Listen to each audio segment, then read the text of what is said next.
Capítulo 7. Batalhando a vida, 1905. Para Rodolfo, todo este contexto de vida era penoso e ao mesmo tempo excitante. Animado pela força da juventude, encarava tudo de uma maneira otimista. Talvez fosse o próprio instinto de sobrevivência que funcionava espontaneamente.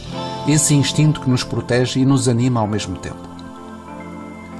A sua primeira semana em Lisboa foi rica em termos de novas experiências e sensações, mesmo tendo em conta que continuava a dormir nos vãos de escada.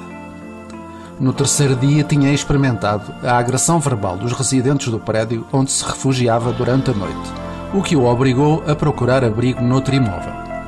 Essa agressão verbal comparada com a do pai era uma brincadeira de crianças, o que tornava tudo mais fácil para ele. Sabia que mais tarde ou mais cedo isso se repetiria e esse facto ajudou-o a ganhar a resistência necessária para superar esta fase da vida que sabia ser temporária. Até esse momento, Tony tinha sido um bom patrão e amigo.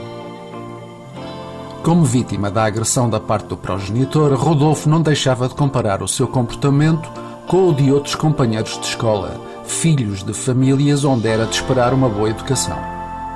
Contrariamente a eles e apesar da forma como tinha sido criado, Rodolfo continuou sempre a acreditar na palavra amizade, o que o classificava como um humanista, apesar de existir nele uma imensa revolta contra a sociedade em geral. O sofrimento pode trazer um enriquecimento da alma em termos de avaliação dos verdadeiros valores da sociedade. Esse era o caso de Rodolfo. A sua formação espiritual tinha origem nesse processo de maturação nascida do sofrimento.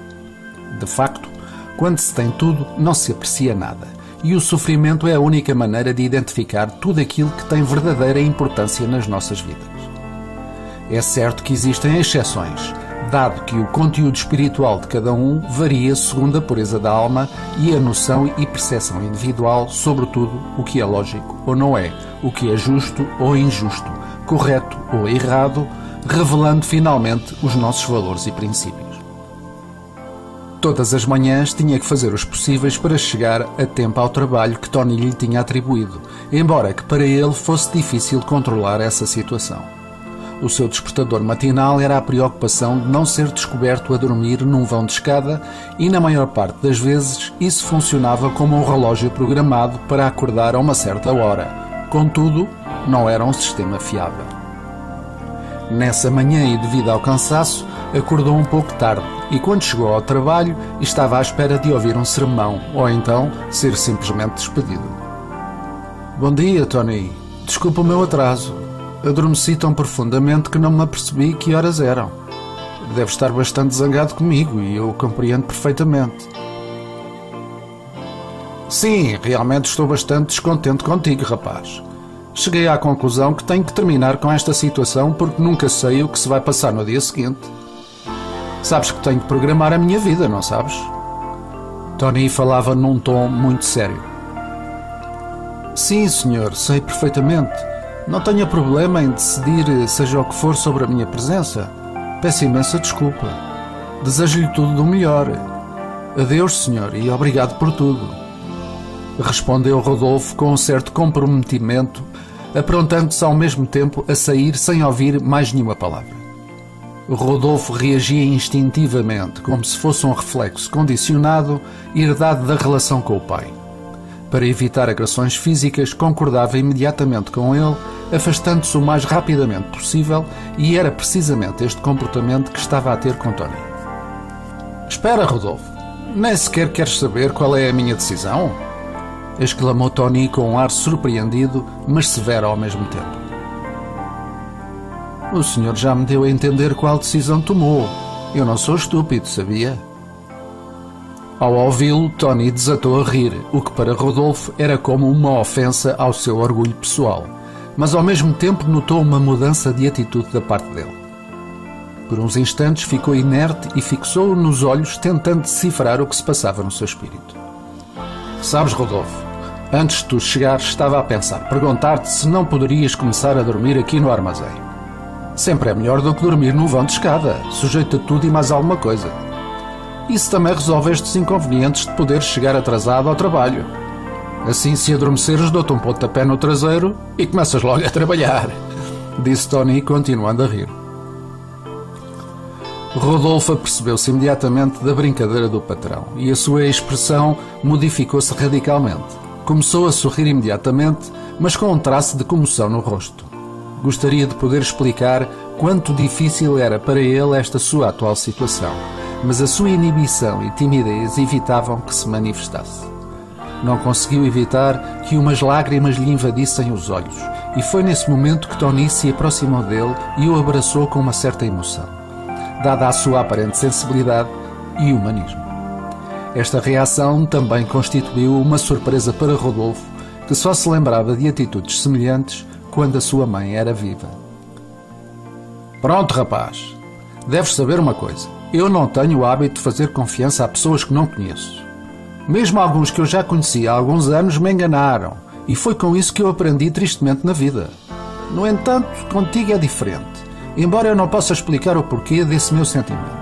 Inspiras-me confiança pela tua coragem e perseverança, e eu espero bem que no futuro não me desiludas. Não tenho palavras para lhe agradecer, senhor. Nunca fui tratado desta maneira, sabe? Posso dar-lhe a minha palavra que nunca farei nada que possa trair essa confiança que está a depositar em mim. Ao fim da manhã, ao terminar o trabalho e já de saída, Tony disse-lhe: Até logo, Rodolfo. A propósito, não me comeces a chamar de senhor outra vez, porque isso não me diz nada. Tony é o abreviativo para aqueles que considero como amigos. Rodolfo riu-se com embaraço e agradeceu mais uma vez. Como por acaso, esse dia acabou por ser bastante frutífero. Nessa tarde, Rodolfo continuou a sua aventura da exploração de novos locais, aqueles de que ele tinha ouvido falar e que faziam parte do património histórico da grande capital. Durante o trabalho matinal, recebia pequenas gratificações de clientes que lhe pediam para carregar as suas mercadorias. E estas pequenas contribuições permitiam-lhe deslocar-se, utilizando por vezes os transportes públicos. Os carros americanos eram os carros elétricos que faziam parte da rede de transportes de algumas zonas da cidade e denominada carris. Mais tarde, tornar-se-iam um meio de transporte típico que iria atrair inúmeros turistas de todos os países, para além do orgulho e prazer que os próprios cidadãos tinham ao utilizar este meio de transporte. Rodolfo apanhou o carro elétrico com direção à estação central do Cais do Sodré. Durante o caminho observou minuciosamente a margem direita do Tejo, com as suas embarcações e o ambiente tradicional que rodeava as margens de um grande rio que servia a múltiplos propósitos, desde a pesca local até ao transporte público em embarcações para a outra margem, sendo finalmente usada como via de transporte fluvial de mercadorias entre Lisboa e o norte do país. Antes de chegar, observou os grandes mercados tradicionais onde toda a espécie de comida era vendida à população, como carne, fruta e legumes e especialmente o peixe fresco que tinha sido pescado na madrugada dessa noite. Desceu do carro elétrico e dirigiu-se para a beira do rio, tendo ficado quase uma hora a ver as famosas canoas do Tejo passar, trazendo consigo pilhas de barris de vinhos do Porto e outros produtos. Adolescentes brincavam à beira-rio. Alguns banhavam-se na sua água turva. Provavelmente até aproveitavam esse facto, porque nas suas casas não existia canalização. Os bairros lisboetas, onde a miséria preponderava, eram bastante conhecidos. Perto do Cais do Sodré, sempre tinha existido uma concentração de miséria, de criminalidade e prostituição. Em frente à estação central, como era hábito em todas as estações de caminhos de ferro, estavam presentes engraxadores de sapatos, alguns sentados em pequenas caixas de madeira que continham uma gaveta com a graxa, os líquidos necessários e os panos que faziam lustrar os sapatos dos transeuntes. Em frente a essas caixas, punham uma cadeira onde os clientes se sentavam. Outros não se davam ao trabalho de trazer uma cadeira às costas e os clientes tinham que ficar de pé. Este hábito constituía uma tradição, sobretudo aos domingos, quando todos queriam aparecer em público com os melhores fatos e sapatos a brilhar, uma forma social de se mostrarem antes e depois de irem à missa do domingo. Rodolfo sentou-se perto dessa fila de engraxadores. Esta profissão lembrava-lhe a dos barbeiros, onde os clientes se dirigiam não só para cortar o cabelo e fazer a barba, mas para falar da sua vida pessoal e das dos amigos e até mesmo familiares. Sabia que a cuscovelhice sempre fez parte da tradição de todas as culturas e que se tinha tornado parte integrante do comportamento humano. Às vezes até parecia como uma confissão a um padre numa manhã de domingo, o que quer dizer que existem coisas que não podem ser totalmente confessadas a um padre, mesmo para pedir a redenção dos nossos pecados. Por esse mesmo facto, Rodolfo começou a prestar atenção a todas estas pequenas histórias oriundas dos espíritos mais diversificados, como se fossem um espelho dos problemas, dúvidas, receios e convicções de centenas de pessoas que se sentavam nesses bancos ou falavam de pé. Mais tarde, todas essas experiências momentâneas iriam complementar o seu enriquecimento social e cultural, que seria expressado por escrito através das cartas dirigidas aos familiares e amigos. Sentado perto dos engraxadores, observava a arte que estava implicada naquele trabalho, porque finalmente tudo implicava a arte na sua execução. Achava que tudo pode ser feito de qualquer maneira, de uma maneira aleatória ou anárquica, quando não existe a arte implicada nessa ação. Ou então tudo pode expressar arte através dos gestos, das atitudes, finalmente no sentimento posto na tarefa que se executa. Rodolfo tinha essa capacidade, a de se aperceber da arte implicada nos comportamentos e procedimentos que o rodeavam. Muitos anos depois, o seu neto Miguel iria herdar desde tenra idade todos estes dons que Rodolfo possuía. Miguel iria tornar-se a sua continuidade espiritual, sob outra forma física, embora não totalmente semelhante. A um certo momento, e devido ao seu comportamento, foi abordado por um dos engraxadores. Boa tarde, rapaz. O que é que te interessa assim tanto para estares a observar minuciosamente este trabalho tão simples e humilde como o meu? Sabes que só faz isto quem não arranja outro emprego, ou como complemento, quando se tem necessidades financeiras, o que torna esta profissão banal, embora necessária. Rodolfo retorquiu gentilmente. Não pense assim, senhor. Eu encontro diferenças entre os seus colegas e a sua forma de trabalhar. O senhor põe uma certa arte e um certo sentimento na sua profissão e também presta atenção às conversas dos clientes. Dá-me a impressão que muitos dos seus colegas quase os detestam, mas não noto essa reação em si. Achas, rapaz? Talvez tenhas razão, mas olha que eu posso compreender muito bem essa animosidade a que tu te referes. Sabes? Não é propriamente ódio, mas sim a saturação de ter que ouvir todas estas conversas. Já nos basta ter esta profissão que é tão dura e ainda temos de aturar os problemas dos outros. Sim, eu posso compreender isso, senhor, mas olhe que sempre se aprende algo com aquilo que ouvimos. É por isso que eu gosto de escutar todas estas conversas. Dá-me para aprender. És ainda muito novo, estás ainda na idade de aprender tudo o que vês e ouves, o que revela que és bastante inteligente. Esse comportamento não é comum a todos nós, sabias? Por acaso andas à procura de trabalho? Disse o engraxador.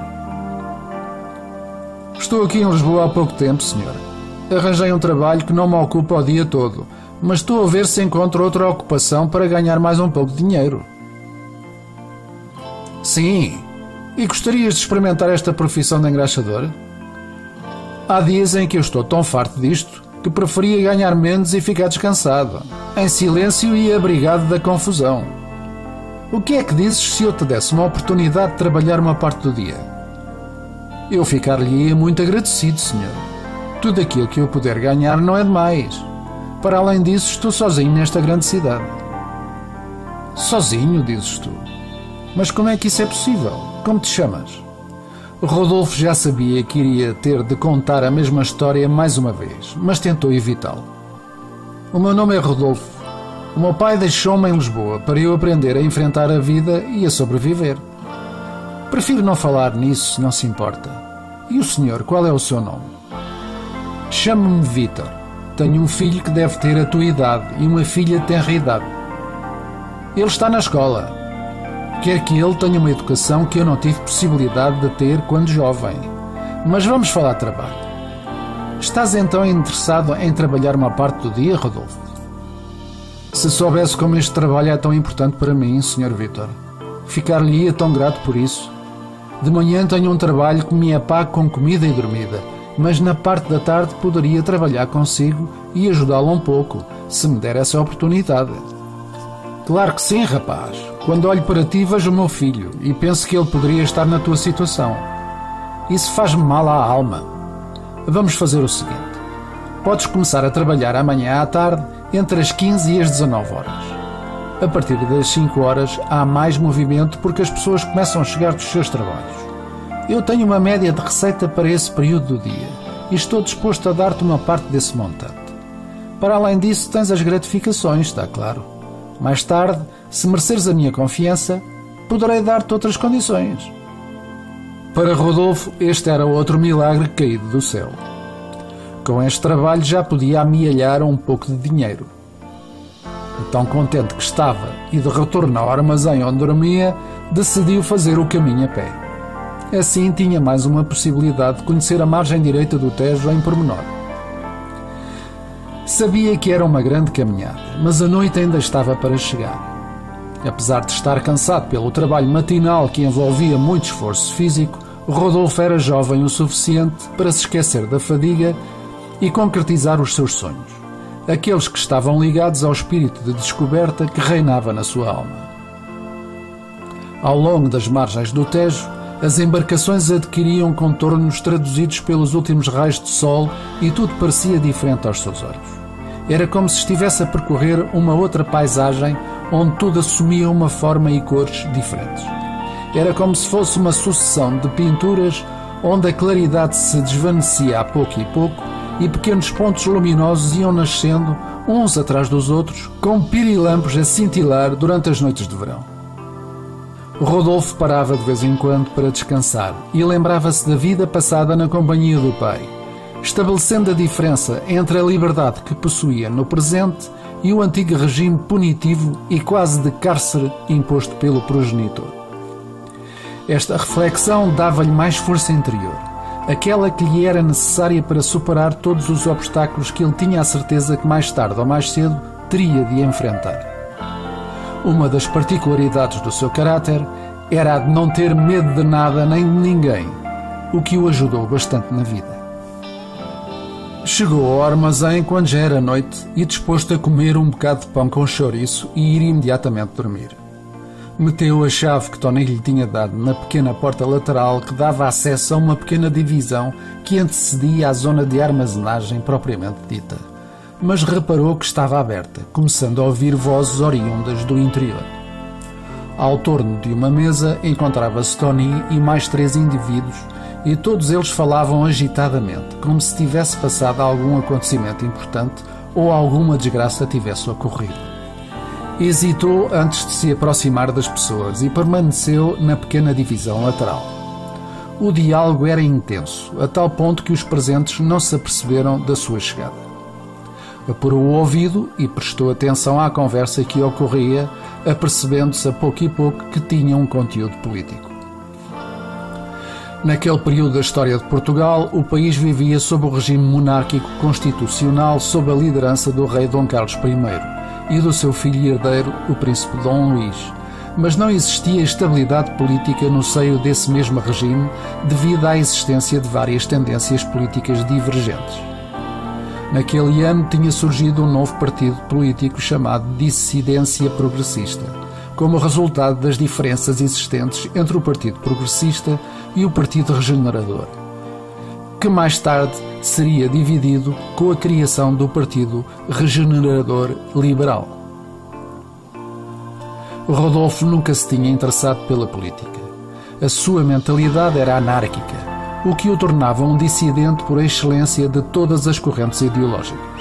No entanto, a sua tendência e orientação era dirigida no sentido coletivo, sem ter nenhuma conotação política. Apesar da idade, acreditava numa sociedade em que todos tinham os mesmos direitos, onde a fortuna era devidamente distribuída e onde todos contribuíam para a realização da mesma. Uma das poucas coisas com senso que ele tinha retido do pai era a sua frase: políticos, padres e militares são todos a mesma coisa. De certeza que o pai se tinha esquecido de incluir os advogados na sua lista negra, pensava ele por vezes. A conversa entre os presentes estava animada, e alguns deles estavam inclusivamente bastante agitados, manifestando-se em voz alta e com um tom de desacordo sobre as afirmações dos outros interlocutores. Para ele, esta conversa não fazia muito senso, com exceção de se aperceber do conteúdo político que envolvia a mesma.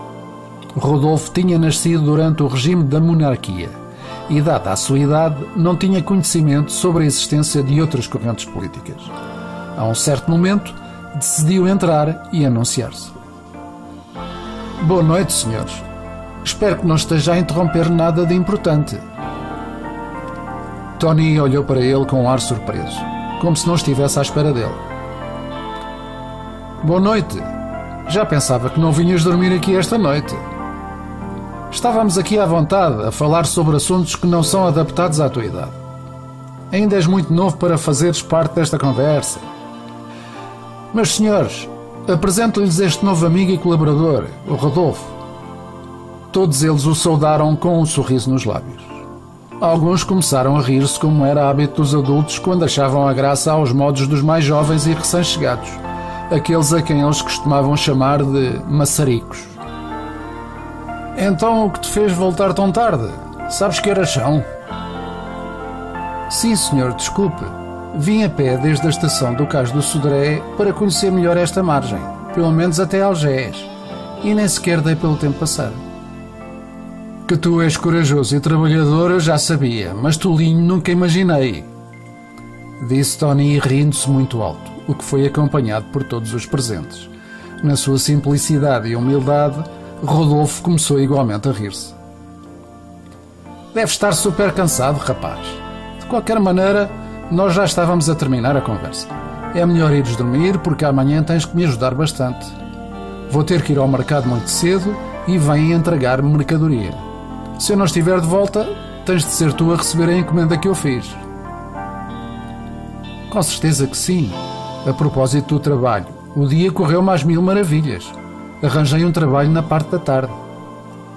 É verdade, Rodolfo. Isso é incrível. Parece que tens um anjo da guarda que te acompanha. Então que trabalho é que vais fazer? Engraxador. Tive a sorte de ser convidado por um senhor bastante amável que trabalha em frente à estação do Cais do Sodré. Sim, senhor, e estou muito contente, rapaz. Parece que as coisas estão a correr bastante bem para ti. Só espero que um dia destes não me abandones aqui no trabalho, agora que comecei a fazer-te confiança. Não pense nisso, senhor. Eu não sou uma pessoa ingrata. Pode crer. Tony sorriu com um ar de contentamento pelas palavras de Rodolfo. Como por acaso a vida tinha-lhe trazido a presença deste jovem que se identificava com a sua maneira de ser e de trabalhar. Tony apreciava a sua coragem e perseverança, a maneira de superar a sua presente situação.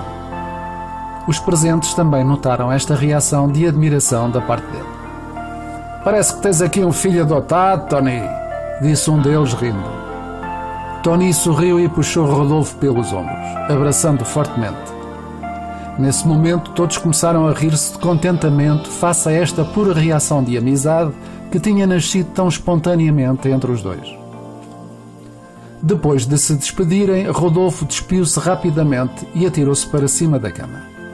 Adormeceu num sono profundo e descansado, porque Tony lhe tinha dito que o acordaria na manhã seguinte, antes de ir para o mercado.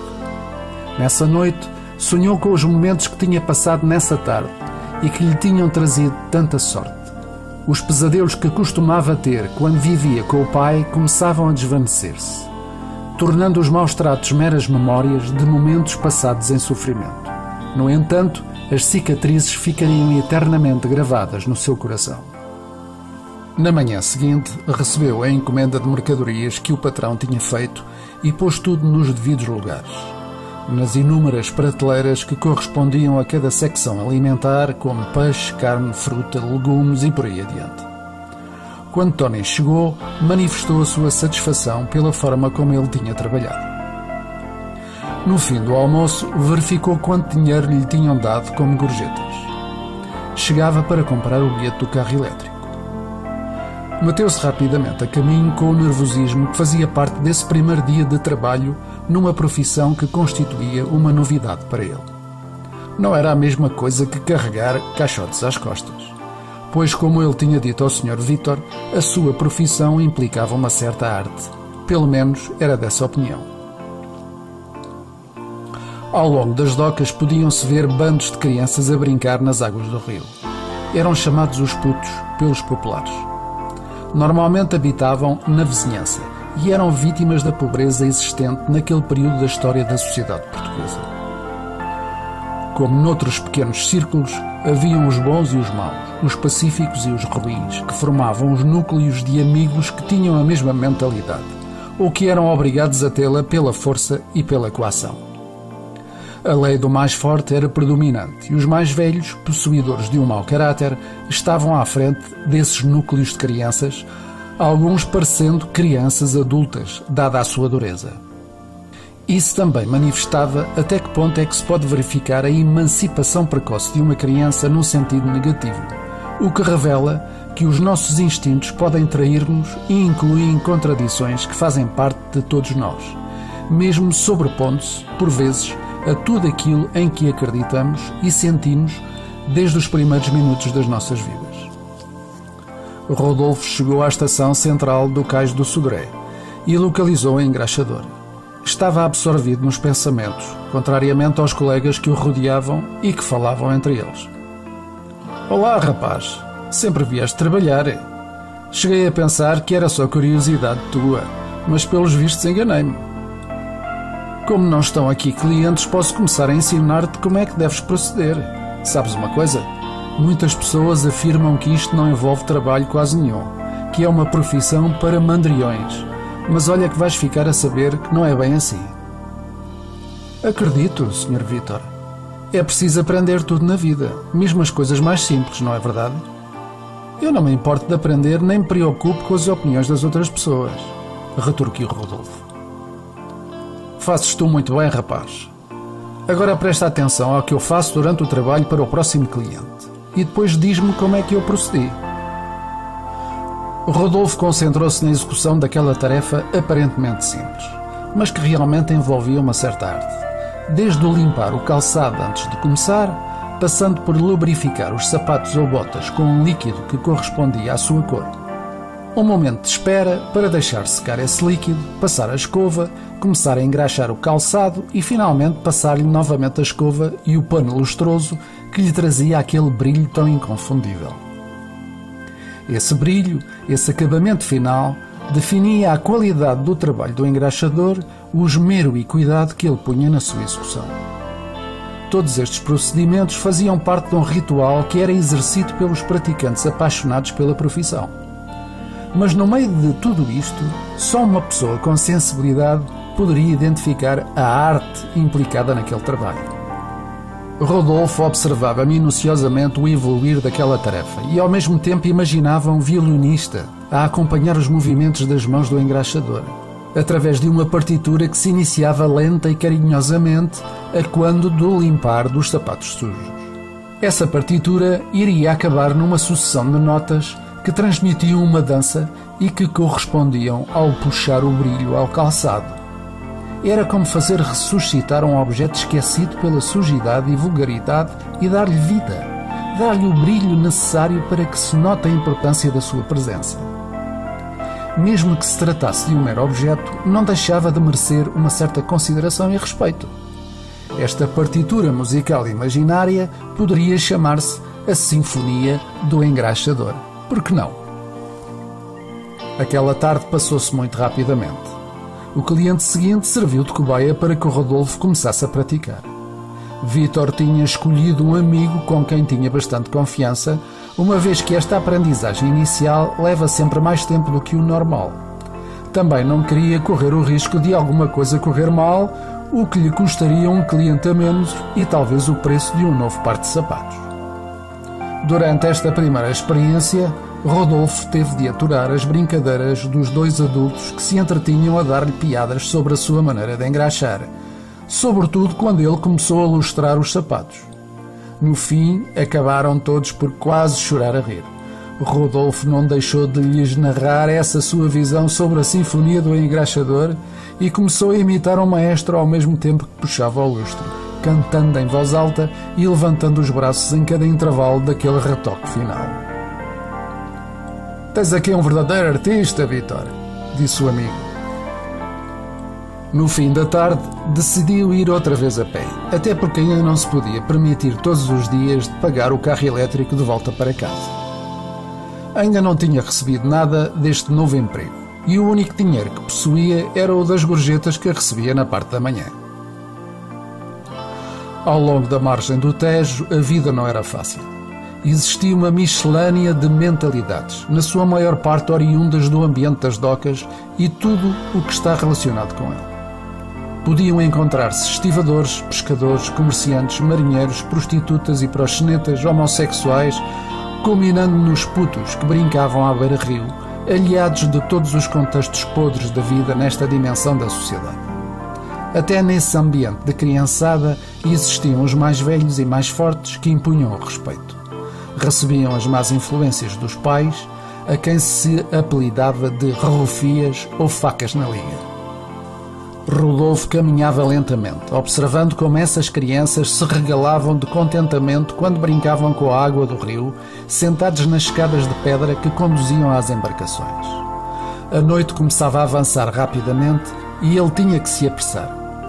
Mais à frente, num certo ponto do trajeto, observou que 2 rapazes estavam no meio do passeio, como que a bloquear a passagem. Rodolfo não tinha medo de nada. A maneira brutal como tinha sido criado pelo pai tinha-lhe trazido uma resistência contra a dor, contra o sofrimento. À medida que se aproximava, continuava a observar os putos, a brincar na água suja do rio. Ouviu um barulho ensurdecedor atrás de si e voltou-se para trás. Uma criança empurrava um carro feito em madeira que andava sobre pequenas rodas de esferas, a maneira dos pobres de construírem os seus próprios brinquedos por não haver dinheiro para comprar bicicletas ou triciclos. O pavimento era feito de pedra e as rodas ressoavam num barulho ensurdecedor. O carro de madeira avançou na sua direção e acabou por parar atrás dele, junto às suas pernas. Rodolfo olhou para trás e riu-se. Subitamente, alguém o empurrou e ele caiu sobre a criança que dirigia o carro, acabando por bater com a cabeça no passeio de pedra, perdendo a consciência.